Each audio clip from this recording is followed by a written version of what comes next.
Аналар қоғамдық қорының заңгері боламын. Бүгінгі таңда осы қорда жұмыс істеп,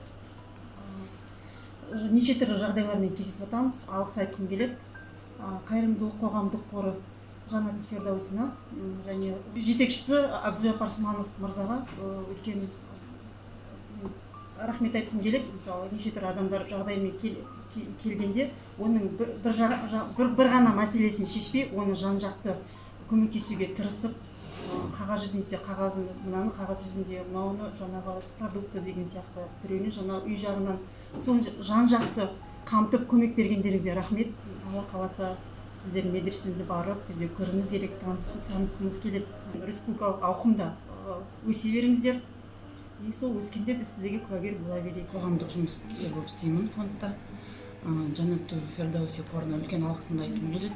Фондымыз жаңағы құрғалы бері бізге аналарымызға әсіресе көбінде көп көмек қолдау көрсетуде, киім болсын, басқа психологиялық, юридический жағынан, жаңағы заң жағынан көп үлкен көмектесуде.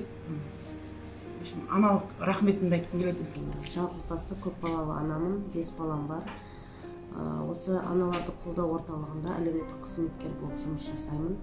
Біздің қоғамның басты мақсаты жағдайы төмен көп балалы отбасыларды қиын жағдайдан көтеріп шығару мәселелерін шешу.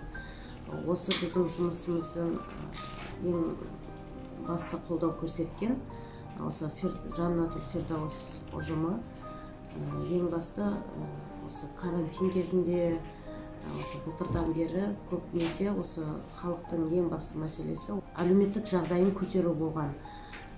Сол бойынша жұмыс жасап, екі қор бірігіп, діни және рухани көмек беріп, және одан бөлек материалды да көмектер беріліп жатыр. От нашего фонда «Центр поддержки матерей» мы огромную благодарность хотим выразить фонду Жанату Фердауси в оказании открытия национального социального склада, оказание продуктовых корзин для наших многодетных и малоимущих семей.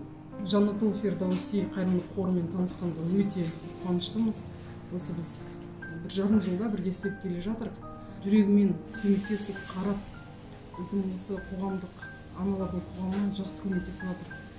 Танысқан кезде осы жігіттер қайырымдылық қорының, Жанатул Фердаусының қайырымдылық қорының өздерінің кішіпейлігін көрсетті да, біздің аналар мынандай қандай көмек керек, мынандай бағытымыз осындай деген екен, сразу көтеріп бізге қосылып кетті. Енді әр апта сайын бізге көмек беріп жатыр. Бізде көп мұқтаж отбасылар өте көп. Олар көрінбейді қасымызда, көбісі айтпайды жағдайын. Ол алғыс, ол жай алғыс емес, шын жүректен, өзіміздің түсінігімізбен айтып жатыр. Біздің осы Фердауси қорының жігіттері өте өзгеше. Бір келгеннен өзіне тартады.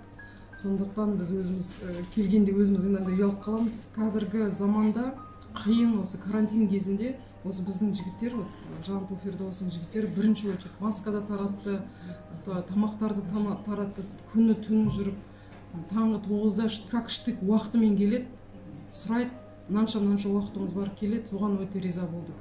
Өз уақытында таза жұмыс істейді, басқа уақытта да көмектеседі. Енді алғысымыз шексіз.